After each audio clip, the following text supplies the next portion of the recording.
Sure. All right. Well, we're going to go ahead and get started. 12:03. We're excited that you're joining us for this webinar. We hope you have, like I said, I hope you have your lunch or your snack and are ready to dive in. Before we begin, again, I forgot, like I mentioned, please let us know who you are. Drop your name, your graduation year in the chat. Make sure you change the chat to everyone so it doesn't just send it to us as the hosts and panelists, but that you're communicating with everyone on this webinar. But we're glad that you've joined us for Adulting 101 and this recent graduate panel. This is our last session of the series. So whether you attended a few or all of them, thank you for being here. My name is Allison Toney, and I'm the Senior Director of Student and Alumni Engagement with the Office of Alumni Relations. Before we get started, I have a few things I'd like to cover. I know this is not everyone's first time on a Zoom webinar, but just a reminders, we will be recording this afternoon's event, so don't worry if you miss anything. We will send it to everyone that was registered. There is also live closed captioning available. To access the closed captioning button at the bottom of your screen, once you click it, select show subtitles for the menu. And if you're having any issues, feel free to message myself or Letitia Taylor, or our VCU alumni chatbot, for any help or assistance.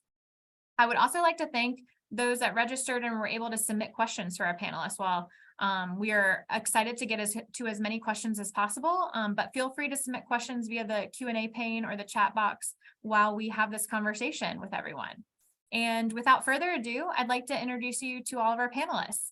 They will give you a few more details about themselves, but I wanted to share their names and graduation years first with you. So first we have Sarah Isabel, class of 2020 graduate from the College of Humanities and Sciences with degrees in biology and psychology. Next, Amari Samaya, class of 2020 graduate from the School of Arts with a degree in theater performance. Aja Moore, class of 2019 from the College of Humanities and Sciences with a degree in political science. And then finally, Ellen Huang, class of 2016 from the School of Business with a degree in accounting. We'll have a series of questions, but keep in mind, ask whatever questions you want. These are some amazing alums who are willing to share their thoughts and experiences. So it's an open forum, a safe space to ask any questions that you might have for them, get advice. We'd love to hear it. So first question, just like I said, do you mind introducing yourself, sharing a little bit about what you've been doing since you've been graduating, what maybe your journey has looked like since graduating from VCU. So first I'll start with Ellen. Hey everybody, happy Wednesday, first of all, it's hump day. So hopefully we can help you get over the hump. I graduated in 2016 from the School of Business with a degree in accounting. It took me years and years to get that degree. So I'm happy to be able to contribute back as an alumni in so many different programs.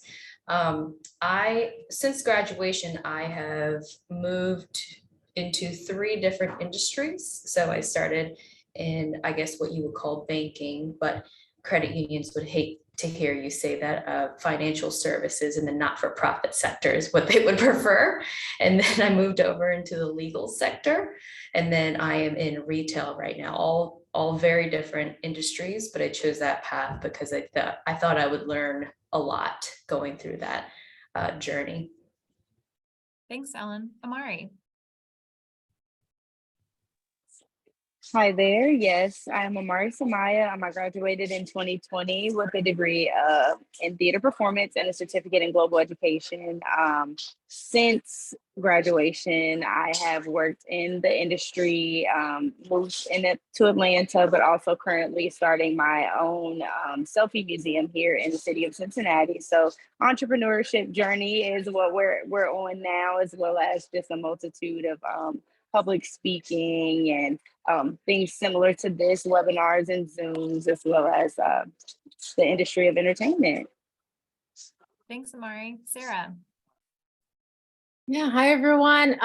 Since graduating in 2020, I worked at the National Institutes of Health for a couple of years doing research in neuroscience, which is what I was doing in undergrad as well. And then I applied to PhD programs in neuroscience, and I'm currently finishing. I just finished my first year of a PhD in neuroscience at Stanford. And yeah, been loving being a grad student. And I absolutely love California. So it was a nice move for me. Hi, Sarah from the West Coast. Thanks for joining. Aja. Hi, everyone. I'm Aja. I graduated in 2019. Since graduation, similar to Ellen, I've kind of been in 3 different areas of my political space. So I've stayed in politics and will continue to be. But right when I graduated, I was under the leadership of one of our state senators. So I worked in a legislator's office and then transitioned to working under our previous governor, Governor Northam. So I worked in the governor's office. So that was the executive side of things. And now I am with a firm doing state lobbying for business-related clients. So now I'm on the lobbying side, private sector. So I was able to dabble in the legislative branch, the executive branch, and now the private sector lobbying branch. Kind of like Ellen said, just to kind of get a little bit of experience to see what it's like kind of in all realms and see what's next. Thank you, everyone. Thanks again for being here and for sharing your experiences post-graduation. First question that I have, kind of leading into your career or your job market, can you share some tools that you all have used to navigate the job market or your career search? Like, what did you look for initially that were really helpful, or what have you used recently that have been really helpful to you? Aja, do you mind if I start with you? Yeah, sure. Honestly, I feel like I'm still kind of getting the perfect recipe, if that even exists. I think initial navigation was really honing in on VCU alums. I was able to connect with alums pretty early on. Luckily for me, and for if anyone is a political science major, Richmond's a really good spot to start. We're in the capital of Virginia. The state legislature comes here for months at a time and throughout the whole year. So I was able to connect with a lot of VCU alums that also worked in the political space before I graduated. And then through that, just kind of navigated just different relationships that I met through other people working. I tried to kind of gravitate towards people that have already kind of been in the field for a little bit longer, just to kind of have some mentorship. So I would say my 2 keys to my earlier successes was VCU alum and finding mentorship early on and just asking for advice and kind of taking it how you can, but that's just the most helpful thing that was helpful for me. Not trying to figure it out solely on my own, kind of my individual journey with some guidance. That's great. Thanks, Aja. Would anybody else like to share? I would just say, like, if you're trying to to stay and do more academic stuff, mentorship is essential. It's really, I think it was really important for me to really talk to people who were where I wanted to be, like who had applied to neuroscience programs and like who had made it. And they were my indirect mentors. I would reach out to people either I was in a fellowship at NIH, and so I would find alumni from the fellowship or alumni from VCU, like people who were in this path, and ask them like, what did you do? What was important? Especially when I was applying with like very specific application things, it was really important like to really reach out to people. And I was surprised by the amount of people who responded and were happy to help. And I now get these emails and connections on LinkedIn of people asking about like graduate school and everything. And I am also happy to always share. So yeah, sometimes it can be scary reaching out, cold emailing or cold LinkedIn, like messaging people, but I think it's a really great way to like network and to really find people to help you. Yeah, I'll add to that. So I graduated in 2020 and with a theater degree. So that was a little bit of a challenge because theaters were closed. So what I would say is being open, like you said, to that community that you've already established at VCU and staying connected to your peers and just having that relationship, I think will go a long way because you know, a lot of people like to network up, but it's also really good to network sideways and keep connected with your peers and see, you know, what they have going on in life, and also just being open to pivoting because you know, my degree is in theater and I love theater so much, but actually because of, you know, the pandemic, I was able to pivot to film, and that, you know, landed me, you know, a 4 or 5 month contract working on a film in Atlanta. So just be kind of open to pivoting and the redirectioning of your path. I'll add a little non-traditional in there. So I was already working in the company that I got my official accounting job in. And so the reasoning was about a year and a half, 2 years prior to graduating, I wanted to set myself up in a company that was here, that had an accounting department here. So instead of trying to apply for a job, cold applying, as you would call it, right after graduation, to a company that didn't know me, that I didn't know, I had decided to take a different role. So I had been a teller at a couple different banks before, and I decided, all right, well, here's a spot where I can go in and I know how to do this job. It's not really accounting, but if I work in this company, I'll learn the company, I'll learn the culture, I'll know if there are internal positions available. And that's kind of how it worked out. Because I had several offers at that time, and I worked at the Virginia Credit Union, and they were the only one at that time that offered me something that also had an accounting department here in Richmond. So I would suggest, if there is a particular company that you kind of want to work for, it might be good to, even though their open role may not be related to your degree, maybe going ahead and starting to work part-time or whatever it is for a short term with that company, to see if you really like that company. And if you do, and then there are internal positions open, and sometimes if they like you and they want to expand their department and you kind of get friendly with people within the company, sometimes they will invite you into the department and create a position, or maybe like a in-between position for you to grow into that role. So that was kind of my non-traditional method of getting my foot in the door. Yeah, that's a great point, Ellen. Like kind of just seeing if there's opportunities for growth, or right to build those relationships if there's a company or an area that you really want to work. And you all kind of hit on, this is a question I was going to ask later, but you hit on it right from the start. We did a session about 2 or 3 weeks ago, or 2 sessions ago, that was on mentorship versus sponsorship versus coaching. Talk to us, or would you mind sharing what mentorship has looked like for you? I know you all talked, how did you find your mentors, or how did you find, can you differentiate between any of those people, like sponsors or coaches, and what that's looked like for you and how you found those people, and now maybe how you're doing that for others? Sarah? Yeah, I see, like mentorship to me is very like chill. It's like I think of a coach more like I need to learn something specific, I need specific help.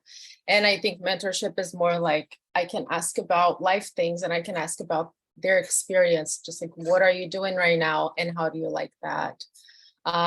And for me, so I'm in a very structured situation, which I have a mentor for like my dissertation, and that's like a really big sponsor, right? Like when I chose, I needed someone who, if we're at a conference and I want to meet somebody, she's gonna come and introduce us, and she's gonna help me like set, like network and really find what I want to do next. So I think that is the difference for me. And that's, so finding different people will depend on what you're doing, because I'm in a structured position. Mentorship is part of graduate school. So, like connecting with people on LinkedIn, or even like I'll go to a conference, or I will talk to somebody from my cohort, and then they will connect me with someone else. It's really about like connecting with people, and it's part of like academia. So I think like mentorship. Now, coaching is more specific. I currently, I decided to work in industry, for example, after I'm done with my PhD. So, and not stay in academia. So now I have like a career coach who helps me as I'm going through my PhD, like what skills will I need? How can I market myself? How can I make my LinkedIn profile like very specifically targeting a job that I want at the end of this journey? So that helps me. And because I'm in academia, I have those resources already available, which is really helpful, that I can we have career coaches at Stanford. And just like when I was at VCU and I needed to write a CV, my first CV, I used an academic coach to help me with that. So that's how I find it, kind of just like being in environments that provide these resources. And if they're not there, to kind of asking people around me, how do you do this? And how can we get somebody? Like, I'm a grad student, so I can't pay for things. So how can I get them and for free? It's been really, really helpful.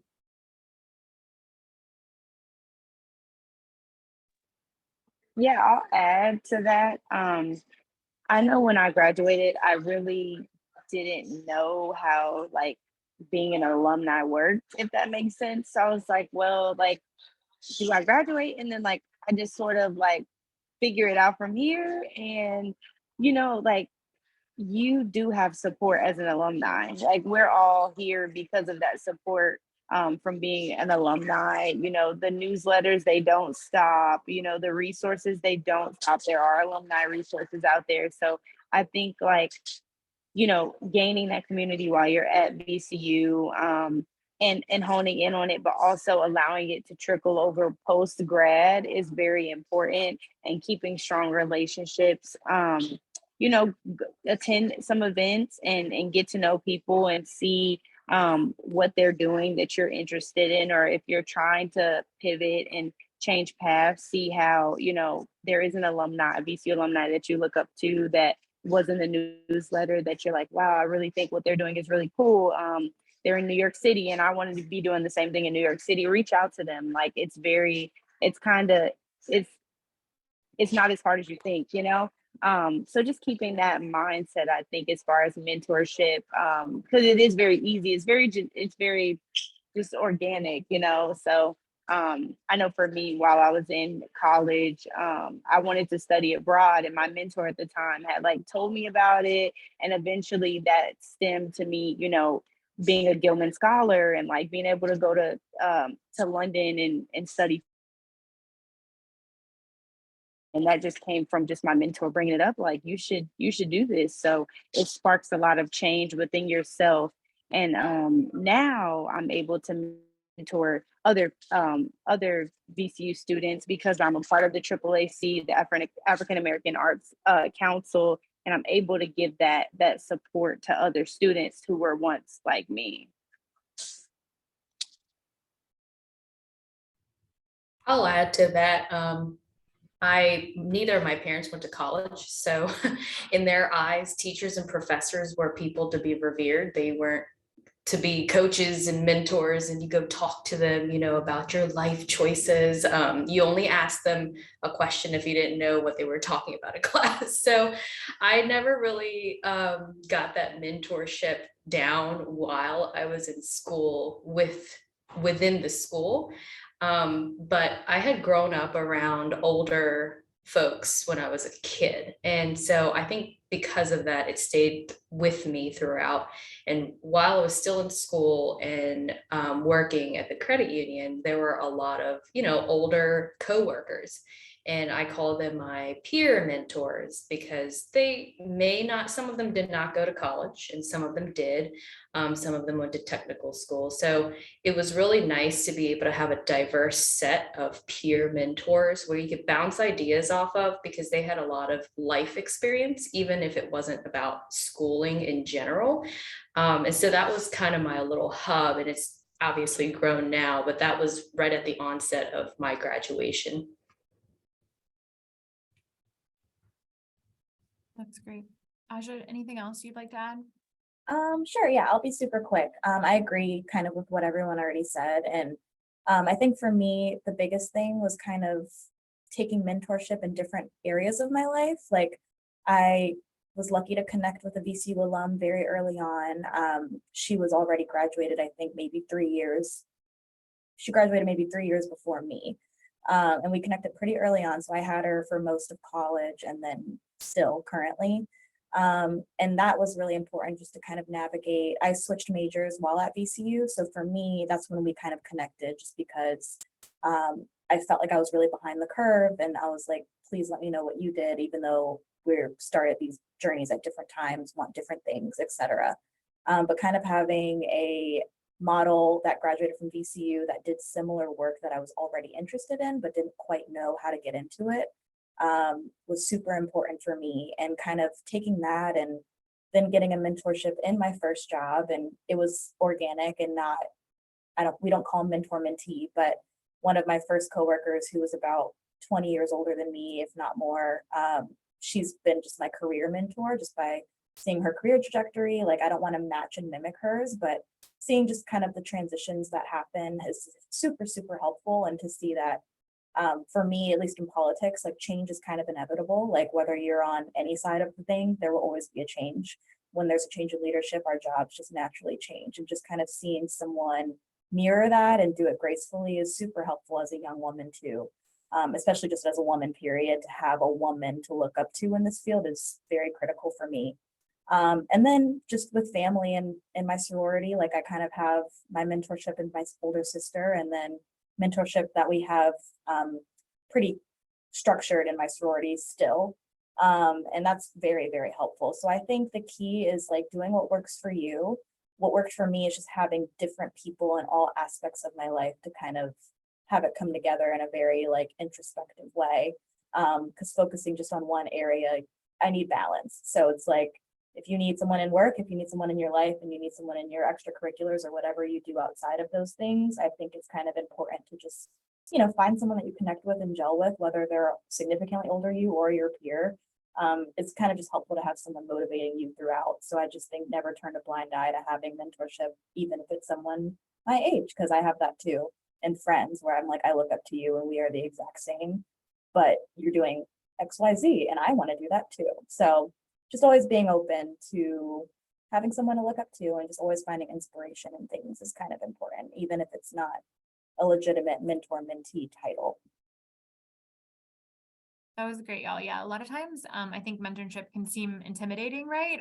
Or you hear about how to do it, but it was great that you all shared just some simple examples that felt very actionable in a lot of ways, and wanted to touch on a few things that I know Letitia dropped in the chat just for those listening in case you're not able to view the chat, is that VCU Link is a great platform that we have. It's link.vcu.edu as a way to connect with alums in different areas. And then we dropped more information about the African American Mentoring Circle, as well as Sarah mentioned career coaching. We actually do have some career coaches, alum career coaches, who have volunteered their time to help and serve and assist with other alums who might want to look into some career coaching. So that's always an option too that you all are welcome to take advantage of, which is really great. Like Amari said, benefits as an alum, all the things that we have. Next question. What was your first win that made you all confident that you were doing the right thing? I'll give you a minute. In undergrad or after? After? I'm gonna say getting into graduate school and having choices. Like being able to see like, oh my God, all the work I did in undergrad, like all of that like paid off, and in the way that I really was hoping it would, like that I would be able to choose like a school that I really wanted to go to. And so to me, that was like a really big win. It was like, oh, it all makes sense. Undergrad was a lot, like it was really hard for me. So it really paid off, and I'm really happy now. That's awesome. Ellen, I don't know if you were going for it. I would say that's a loaded question, I think, because I think what you consider a win changes. And when I was in school, obviously the win was graduating. And then when I graduated, the win was getting a job. And then when I had my job, the win was getting, to the next level. So I think it's an ever evolving concept. My current win would be to finish my CPA studies. But I think that when you are challenged and when you find that you still enjoy the work you are doing, whatever that is, whatever phase that is, would be what I consider a win. So when I make, I've made some decisions that I was like, oh, I wish I had gone the other way. And some decisions I'm like, I'm glad I made that decision. And I think that's how I gauge what my win is.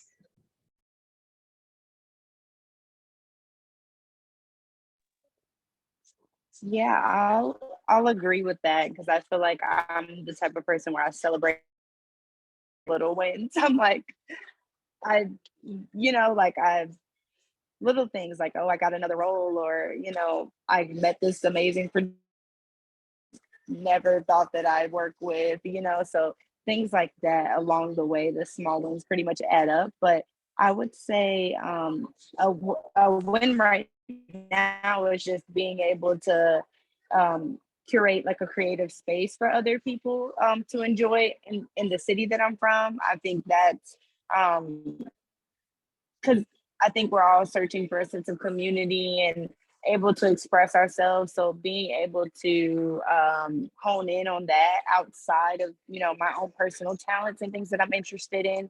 I think supporting others is probably my biggest like win right now with my business. Yeah.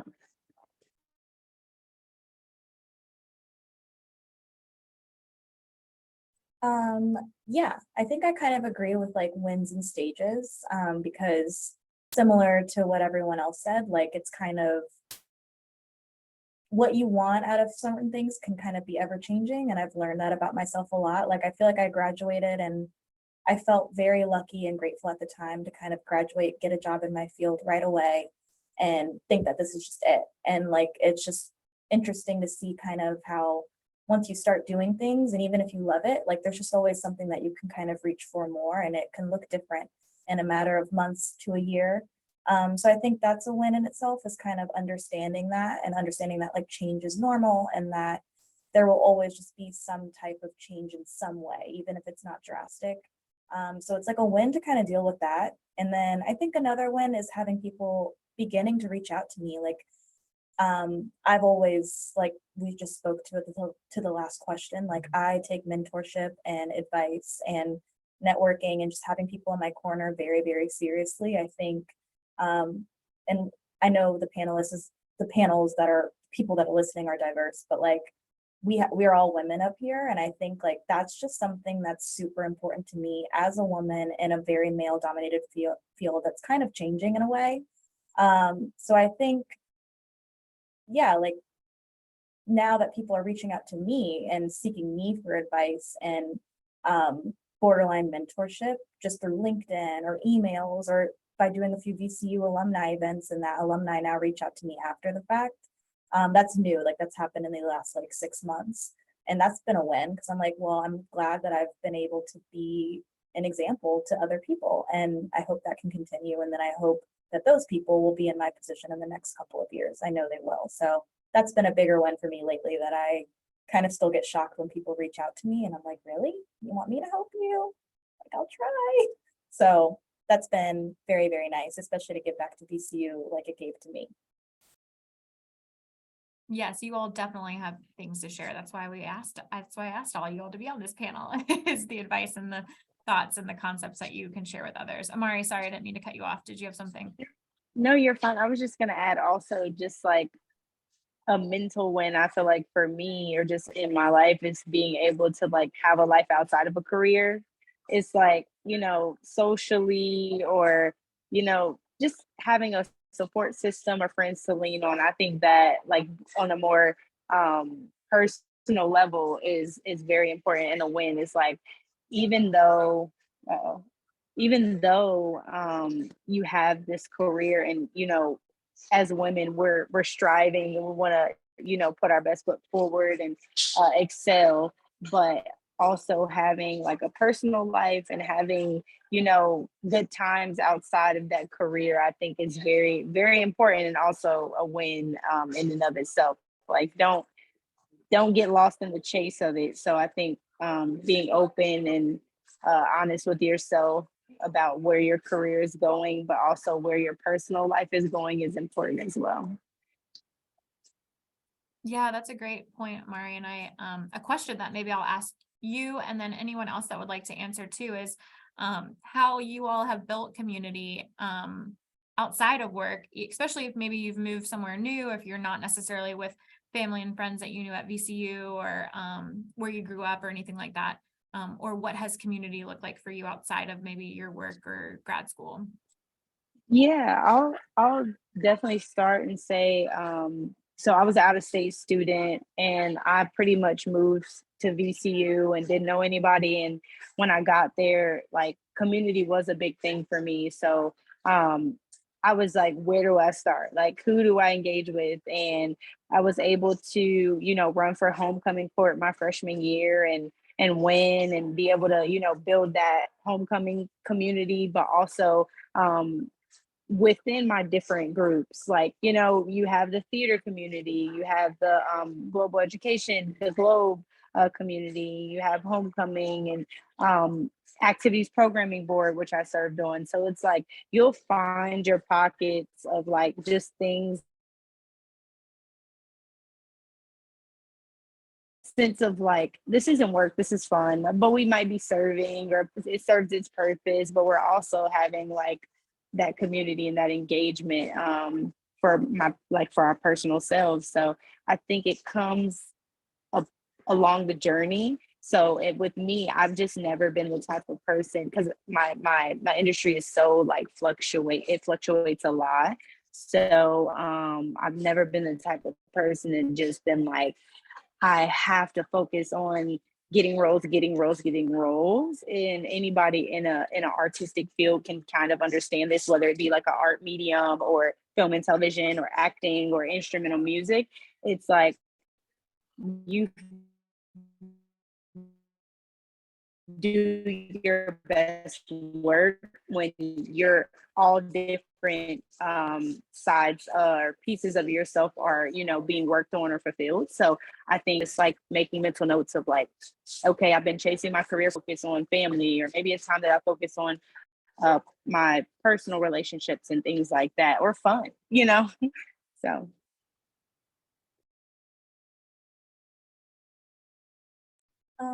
I'll go. I think community for me has been like a slow build. I'm not too far from home and I'm now back in Richmond, so I'm not far from VCU either now. But I'm from Hampton Road, so near like the beach. So it's only about an hour and a half. So I luckily haven't had too much in terms of like being able to see people that are at home or wherever they ended up landing up. I've been pretty close in terms of driving distance or things like that. But I think community for me outside of work, I've wanted with the political world can be a little intimidating and a little draining. And I think that can be for anyone's work. But like day to day, like it's a lot. And it's a lot of people that aren't in my age scope or demographic or anything like that. So luckily I've been able to kind of really enhance relationships with people my age over these last like maybe year and a half. And I've kind of found a great collective of like 6 to 7 people that not only do I work well with, but like outside of work, like we just have such a great bond. And I think sometimes that can be frowned upon to have like some of your best friends be work people, because it's like sometimes you need a break, and I do too.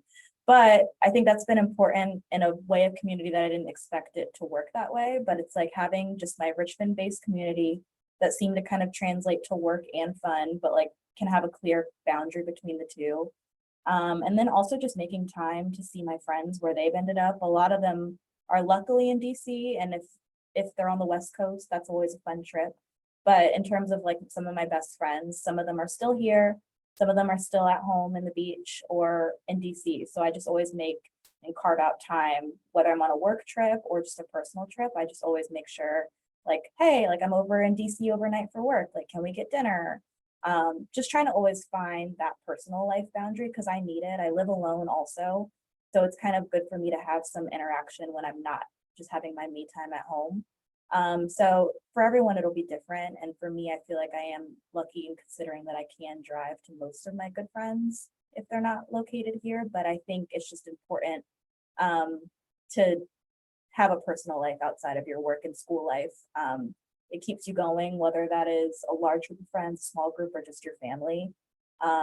Just whatever can work for you, just make it work. Because sometimes I'm so exhausted and I don't feel like planning, but I'm like, I know this will make me feel 20 times better if I just have a dinner or a drink with one friend that I haven't caught up with in a few weeks or haven't been able to have a phone call with, and have like a FaceTime dinner date or something like that.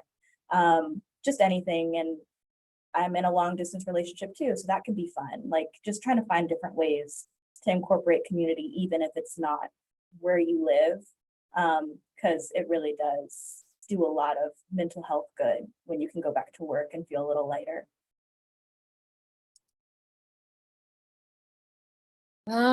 So I have a really hard time setting boundaries with work. And so I work a lot of hours and it's hard sometimes to find time to meet with other people. I'm very fortunate to have a son, and so we hang out. We live together and hang out. My partner, I'm currently in his house, but we also are long distance. So when I see him, it's the time that I kind of treat as, okay, now I can have some time outside of work. And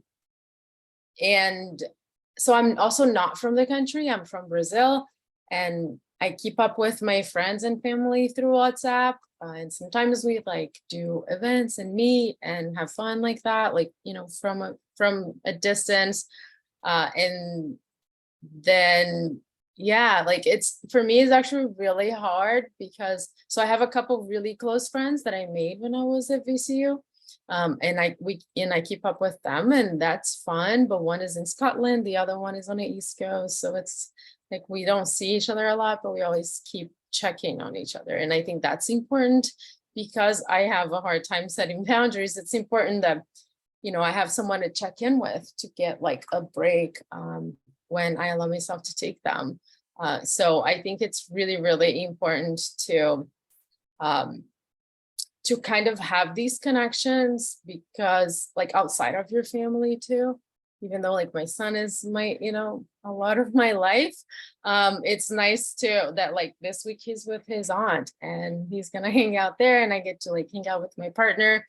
And that if I have a little bit, even if I'm like, you know, having in a really hard week and I have to work a lot, like really long hours, just being able to kind of check in and talk to somebody like from, you know, my friends from high school or something, it's really fun. So I think, you know, when Amari said like a win is to have that balance, to find joy outside of work, like that is so true, because even when I don't expect it, just connecting with somebody outside, even if it's just a message, a voice message, just hearing somebody's voice, it really like, it really fills me up so that I can continue to work.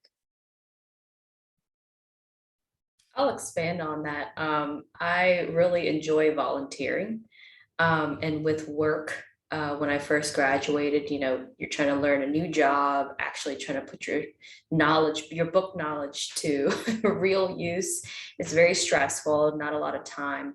I was fortunate that my company offered a lot of community events where you could just volunteer and, you know, hold down the fort at a stand or something for an hour or two at a huge event. And that actually, participating in my company's volunteering events actually led me to community volunteering events like the chambers.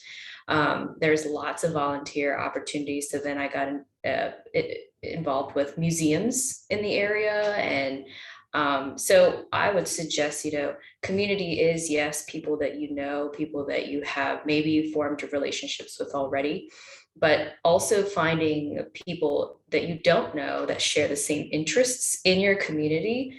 No matter where you are, I think it'll help you feel connected to people around you in general. That's great. Thanks, everyone. A couple of questions that I wanted to ask that were submitted through the registration, just to make sure that we get to them.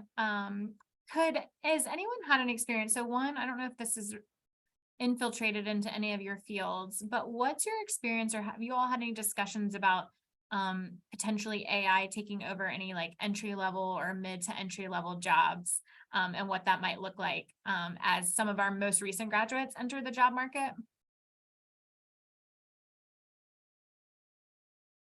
I'm looking at maybe Sarah or Ellen. No, yeah. So- We have these conversations all the time, especially because like I'm in a Bay Area, so everybody's just talking and living and breathing AI there. So it's, you know, in science, a lot of our work we have been seeing done by AI, like the writing that we do can be done by a computer. But we are realizing that some things can't be done. Like I think part of a scientist's work is very human, right? Like it's the connecting things from a conversation you had and getting an idea from an interaction you're having. And you can use AI to, yeah, summarize an article for sure, because that's really helpful, and you can use your time better. So I think it's helping us understand that we can integrate, and we're doing that in my lab. We're trying to like integrate AI within our work, but I'm not afraid AI is going to take my job. But I think I want to use it to really help me like use my time really well, and to do things for me that we're realizing we don't have to do some of these things, some of the planning, some of these things they can, like the machines can do. So let the computer do it. That's why people, have created these amazing tools, but in my mind, they're tools. And so I'm excited to use them, and I'm not scared of it. I think if some jobs get eliminated, it will create different jobs, just based on how things work. Yeah, I'm hopeful. I like technology. I think it's great. Yeah, Sarah, I agree with you. I think we have always progressed as humans, and I know that different jobs get eliminated, but we have also created new jobs, and I think it just has to be taken with care, and we have to make sure we are going through this journey with care. The AI system that just everybody is talking about right now, it failed the CPA exam the first time I tried to take it, and I was like, yes, my job is safe. And then the second time around, it passed, and I was like, darn it. So my job is more, record keeping. It's technical things that can be programmed. And so my industry is a buzz with that. But I think also it is a tool, right? Because anytime humans are doing record keeping, there is a lot of room for error. And sometimes the errors, it's not usually life and death like in a hospital, but it can mean significant business impacts at the retail level, at the legal level, anywhere that you use an accountant. So I think there are benefits, and I do think that there are risks of reducing workforce in terms of people, but I also do think that interpretation of data is still not something that AI can do for us. So I think, if anyone wants to know what direction we're going in, I feel like my advice would be understand the technical portion of your industry or your major or your studies, but also really understand what that skill means, what the output you're churning out, understand what that means, because I think that's where we're going to add value as human minds. Great, thanks, y'all. And I didn't mean to, Aja or Mari, if you have anything else. I didn't feel like maybe your industries are impacted as much. Yeah, okay.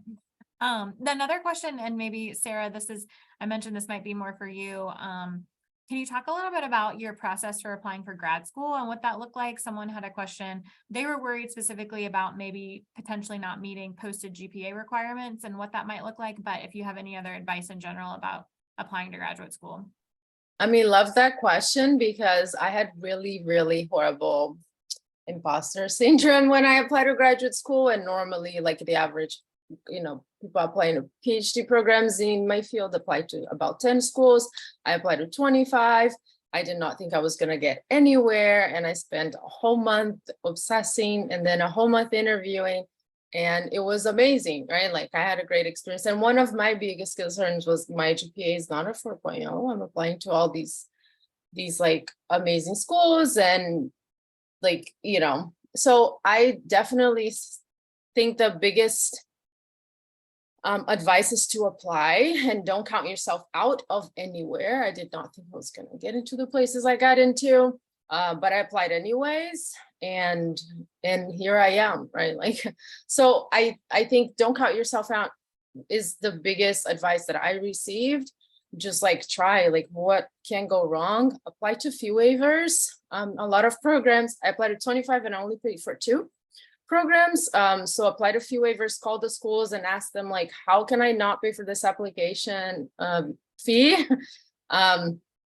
And get, I think something that was really helpful. So your essay, I don't know what the person is applying to, but if you have an essay portion, that probably is like very heavily looked into.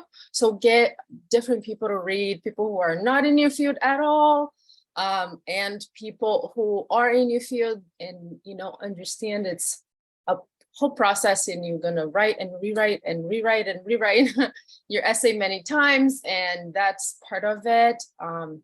And, you know, just, I think, talk to people who are in the program that you want to, at the school that you want to go, like your dream school. Ask them, can you share your CV with me? Let me look at like what experiences you had, your essay. Like I have people share everything with me, and then now I share things with people all the time because so they can get as much information as possible. So like really, you know, go for it, apply, and your GPA is just one portion of your whole application, and it's not all of who you are. So I think you need to, yeah, like, you know, you're a whole person applying and they're gonna look at you that way.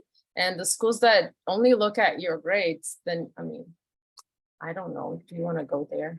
Maybe you do. And there are ways to, you know, to deal with your GPA if that is a concern. But I really wanted a place that was gonna see me for my whole person and like everything I brought. And you are going to school with other people, and that's something I really appreciate about my cohort is that like we all connect really well as people beyond our science. So I think that, you know, that will be important too, like for your, how, you know, how you fit into the program and how you stay motivated and do well, is to have people, you know, in your corner. Yeah, so go for it, and you got this. And email me if you have like very specific questions. I'm happy to answer. Thanks, Sarah. If anybody else listening has any other questions, feel free to drop those again in the chat or in the Q&A. My next question was going to be, what's the best career advice that you all have ever received?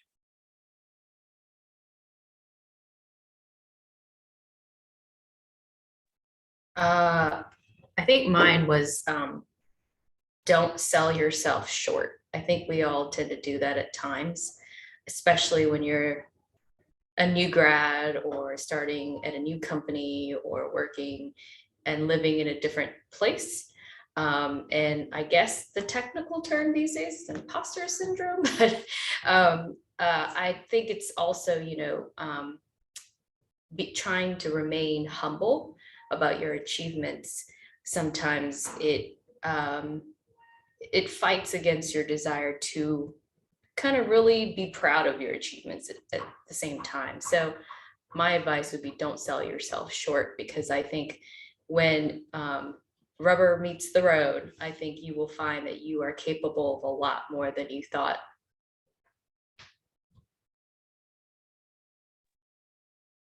Yeah, I think mine's kind of similar. My mom would tell me all the time, like, always know your value. And that really speaks to be true kind of through whether I'm at my happiest point of my job or a low point. Just kind of always knowing, and that's similar to like being humble with your experiences. Like, it's to be humble and to know that you don't know everything, but to also realize like you are constantly learning, and that means a lot to somewhere in this job field. So I would say like a mixture between that. Trying to think. I think that would be like my main one, like knowing your value. And one of my first bosses told me too that people are always watching. And that's like really good advice for me too. I think depending on your field, it's different kind of how like job trajectory can go. People always joke that in politics, no one ever gets fired, but yet people are always getting hired.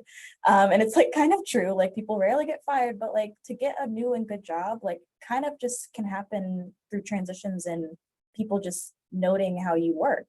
And she would say that to me from the very beginning, like, I watched you, that's why you're here, and someone will watch you while you're with me, and that's how you'll get somewhere else. That's not obviously the only way you will get new jobs and new career paths, by any means. I'm not saying that, but it does hold to be true. Like, just through job expectations and job career changes, it's been because someone was watching. And so I think just kind of being mindful that knowing your value and knowing that there's always someone watching, because that is also pros and cons to that. Like, if you're unhappy in your current job, someone else is watching you, and that could be a better spot. So I just kind of always keep those two things in mind as I'm plugging along at figuring out what my forever job is, because I'm not there yet. I'm still a recent grad, so I don't have it all figured out. So just a mixture of those two kind of pieces of advice are always sticking with me through any transition I'm feeling. Hey, I graduated in 16 and I'm just still trying to figure it out. So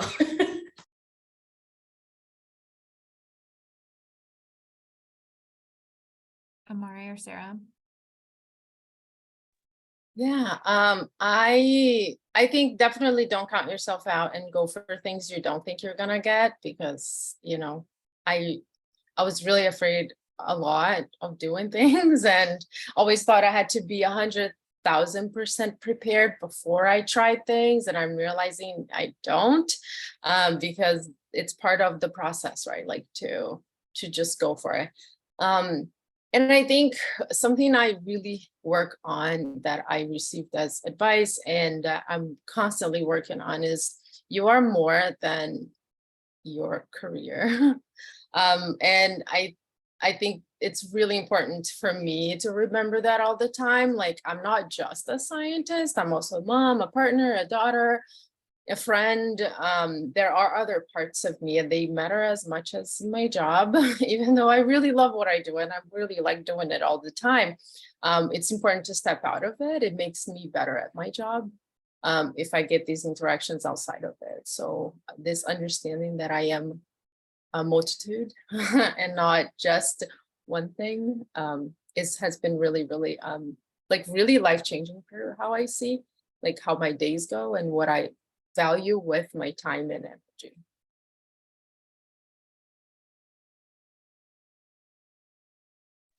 Yeah, I would add to that and what everyone said, just, bet on yourself and also like aim high.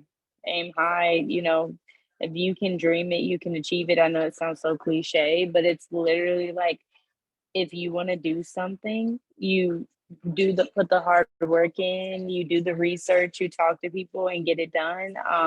And try to just the best advice is you're only as good as like the circle that you keep. So make sure you have a positive circle around you and like people that are constantly, like you said, you can look up to and look sideways to and be like, I really aspire to what they're doing in their career or in their personal life or in their marriage or in their relationship or whatever aspect, and just be able to surround yourself with good people, because your circle does really define you. So yeah. Yes, thanks everyone. That's great advice. One thing I failed to mention at the beginning was that you all have served or are serving on the recent graduate council. And what I wanted to mention to everyone, they've obviously all the alums on this call have raised their hand to get involved, which is a great way to utilize and access the alum network. But not the only way, which is why we've mentioned a lot of the resources and tools that we've had, but certainly a way to kind of get involved. Many of the individuals on this call too have gotten involved in other areas. So always opportunities to kind of step in and take on a role or volunteer role within our office that are great ways to get connected to other alums and to grow and build that network, which has been really wonderful, and which is why we're so lucky to have these alums on the call right now, because they have given their time on the recent graduate council, which I hope, if you're not aware, anyone is eligible to join up to 10 years after they've graduated. So a great way to kind of get involved if you're interested in getting involved on the council. Thanks, Letitia, for sharing that. Well, it looks like we're kind of rounding out our time together. I want to make sure that we're we stick to the hour. I know you all might have other things to go back to. Our panelists have work or life, personal, professional, but I wanted to thank you so much for joining us. This has just been, I always love these panels because I just feel like it kind of motivates me, myself too, in my own career trajectory, or kind of, you know, what I'm thinking about or who I'm always thinking about. Maybe I should be reaching out and networking with more people that I'm not doing as great of a job with. So I feel like I put that on a goal of myself to do within the next, you know, week or two to connect with some other people. But again, thank you so much for your insight and your knowledge for the presentation today. Last thing, everyone should see in the chat, we will be dropping a survey. So feel free to provide us feedback on how this whole series went, how this panel went, anything that we can provide to you all in the future. We'd love to kind of improve our webinars or our programs that we're doing through the Office of Alumni Relations. If you don't see it in the chat, we'll make sure to drop it in our email when we send out the recording as well to the video. So you'll also get it in your email. And finally, on behalf of the Office of Alumni Relations, the panelists here today and the recent Graduate Council, thank you so much for joining us. And we hope that you all have, oh yes, Amanda, that's great. Thank you for asking that. If you all don't mind, when we send out the follow-up email, can I share your LinkedIn's, if that would be okay for everyone to connect? So if that's all right, Amanda, I'll share everybody's LinkedIn profile because I'm connected with everyone, and then you can reach out and hopefully connect with them there if that sounds great as a follow-up. Thank you for asking that. I should have said that. So yes, we will be doing that in the follow-up email. So thanks again, everyone. I hope you have a great rest of the day. And if you need anything else, and we hope to see you again in the future at alumni events. Thank you, everyone. Thank you, Alice and Thanks, Letitia. Allison. Hi, everyone. Bye. Thank Good to you. see you.